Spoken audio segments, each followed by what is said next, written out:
Serving southern New Mexico, this is the award-winning KRWG-TV News22, where news matters. Good evening, everyone. I'm Tristan Tamez. And I'm April Bourgeon. People on the opposite ends of the political spectrum agree on one thing today. They're glad there was no violence at a lecture last night here on the NMSU campus. Right-wing provocateur Matt Walsh brought his brand of discourse, and there were plenty of people there to disagree with him. Natalia Fernandez reports. Security guards checked purses. Everyone walked through metal detectors because it wasn't your typical college lecture. Controversial right-wing commentator Matt Walsh was on campus to give what he called a pro-women, pro-life lecture. But what he talked about was his belief that there's no such thing as a trans person, that each person is either male or female. You are a victim. You are. Just not in the way that you think. You are a victim of transgenderism. You have fallen prey to this ideology. And many there agreed with him. He also promotes bans on medical transitions. Trans ideology is self-destructive at its core. Even though it looked like a party inside the conference, the actual party was outside. You're worthy because you're standing here. Members of the LGBTQ student organization and Students for Reproductive Rights made their protest a party. Protect trans kids. And people leaving the lecture had to walk through them. I got a push notification that this was happening here, and I just felt like I had to come drive down. Samantha, a trans woman, traveled from Albuquerque to Las Cruces. And I want to show up and represent a happy, successful, responsible, well-liked transgender woman living here in New Mexico, and sort of contradict that narrative that I know that he likes to portray. This is unjust, this is unright, this is un-American. That's why I'm here. A group called Young Americans for Freedom brought Walsh to campus. Came to the stage. The group president accuses others of being intolerant. Our flyers were being taken down within 30 minutes. We had chalked outside of Corbett just information about the event.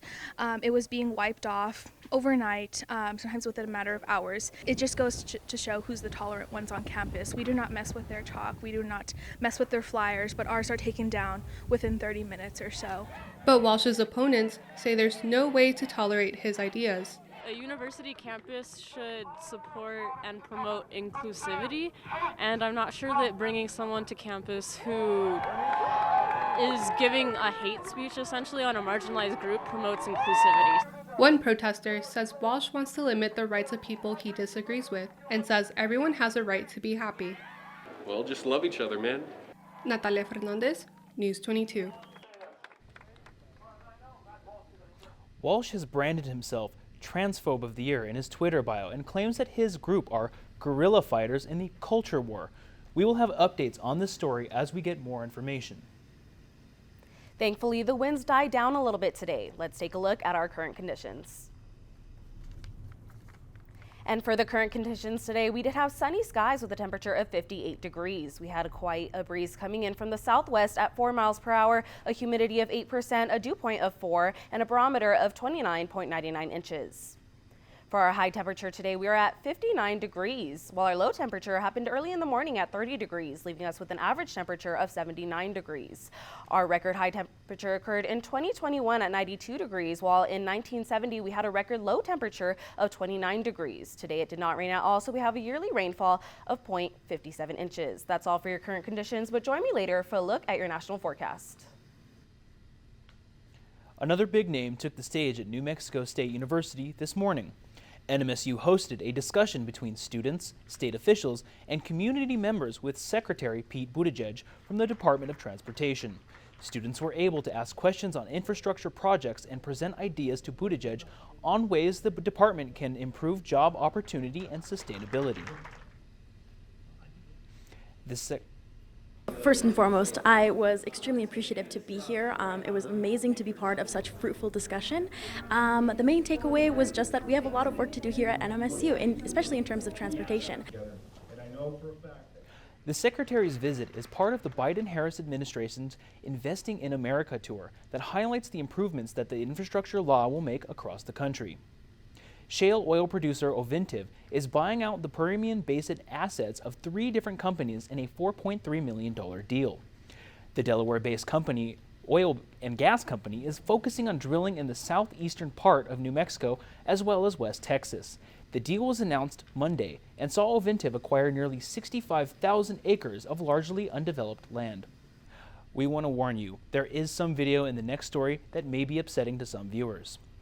There is growing agreement that armed police officers should not be sent out on calls for people suffering mental health crises.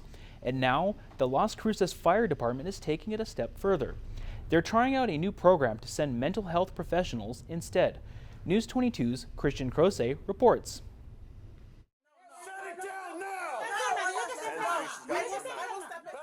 On April 16th last year, 75-year-old Amelia Baca was having a mental health crisis. Her family called police for help, but 38 seconds after police arrived, an officer shot Mrs. Baca to death. Put it down! Put the down! Critics say this is exactly the type of call that should not involve police. They say mental health professionals should be involved.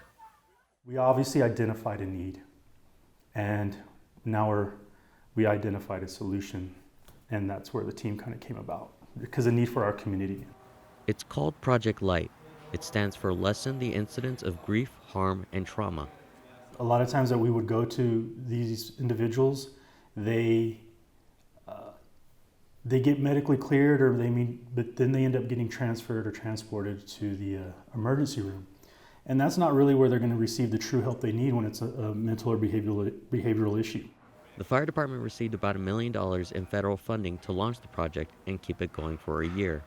And right now it's just kind of barely getting started, so once we really get going and we see where we're going to need to make more focus on, that's really where it's going to take effect. Before Project Light, when these individuals received medical attention, they only received half the help they really needed.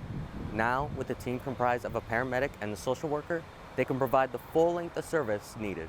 And a lot of times that could mean doing a medical assessment and saying there really is no reason for this person to have to go through the emergency department, but the mental health side saying this person could really use some inpatient treatment or some counseling services, and then we have the opportunity to direct them on that path.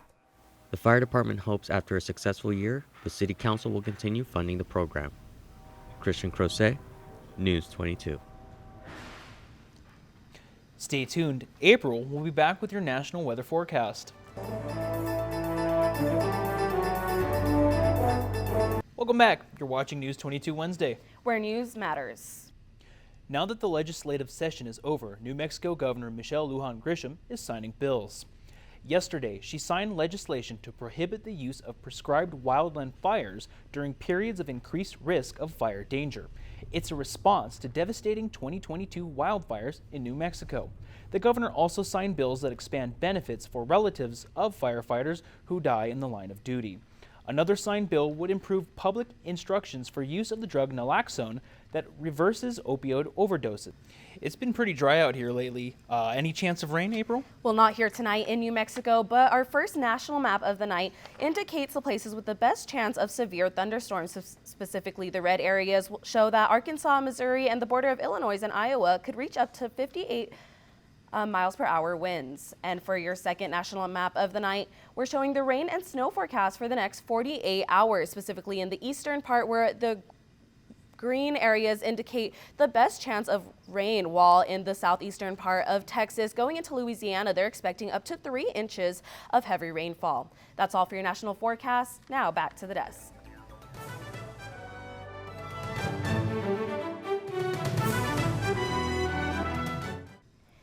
And today the temperatures in Albuquerque is 48 degrees, Gallup 43 degrees, Socorro 53 degrees, and Deming 60 degrees. For tomorrow, the temperature In Socorro, it was 68 degrees, Clovis 63 degrees, Farmington 55 degrees, and Deming 73 degrees. And in Alamogordo tonight, we'll have clear skies, a temperature of 34 degrees, and tomorrow a high temperature of 72 degrees. In Truth or Consequences tonight, 36 degrees, and tomorrow 71 degrees.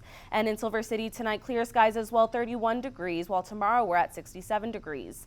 And in Las Cruces tonight, we will have clear skies with a low temperature of 39 degrees, while tomorrow we'll have a high temperature of 76 degrees. And Maddie Vollmer's next with sports. Thanks. Coming up in sports, LSU's head coach, Kim Mulkey, is making basketball history. You can toss that remote because News 22 Sports is next.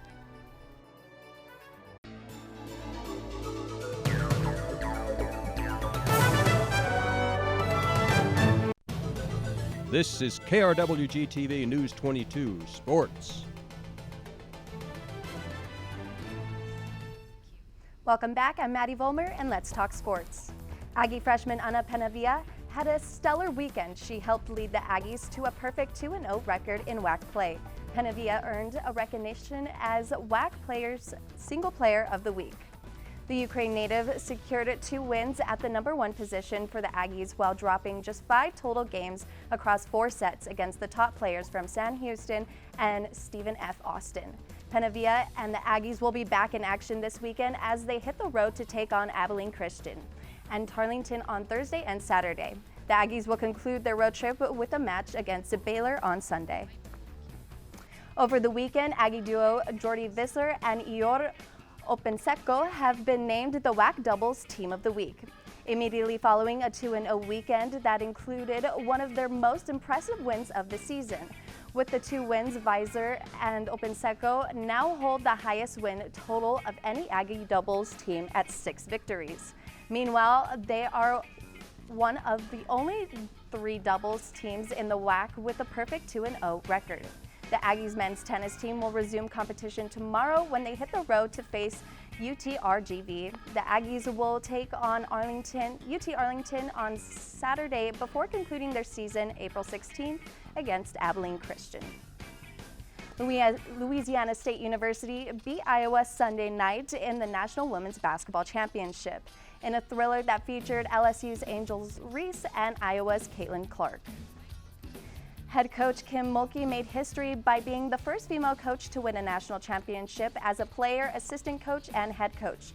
Mulkey also became the second women's basketball coach to win a national title in her first 2 seasons at the school. The Aggie baseball team is back at the Presley Askew Field to host California Baptist for a 3-game homestand. After winning Sunday's contest against Sam Houston, New Mexico State baseball looks to ride the momentum over toward the weekend. The Aggies were set to play the UNM Lobos yesterday, but because of the high winds, the Lobo-Aggie rivalry game will be postponed until May 16th. You can watch the Aggies take on California Baptist tomorrow night at 6 p.m. on the WAC Digital Network. And that's all for sports tonight. Join us tomorrow night for more sports action. Still ahead on News 22, April will be back to take a look at your 5-day forecast.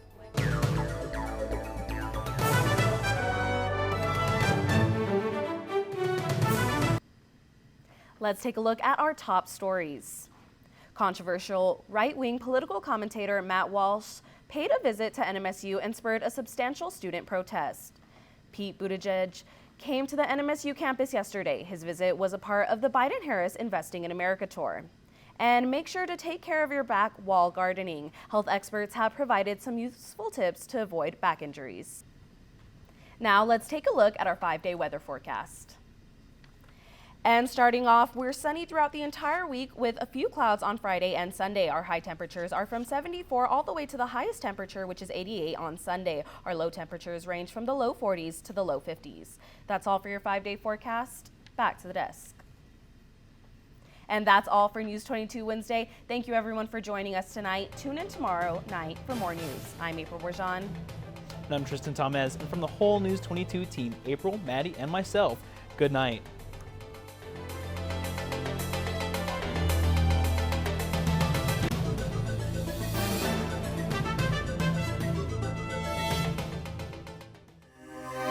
This news brief in Espanol is brought to you by Noticias 22, Spanish language news for southern New Mexico and West Texas. Noticias 22. Gracias por continuar en Noticias 22. Yo soy Emiliano Iñiguez Salgado. Una conferencia que tomó lugar el día de ayer en el campus de NMSU generó preocupación y controversia en la comunidad estudiantil. Organizada por un club escolar, el discurso ocurrió en el centro Corbett y estuvo a cargo del controvertido comentarista Matt Walsh, en el que se abarcaron temas de odio hacia la comunidad LGBT.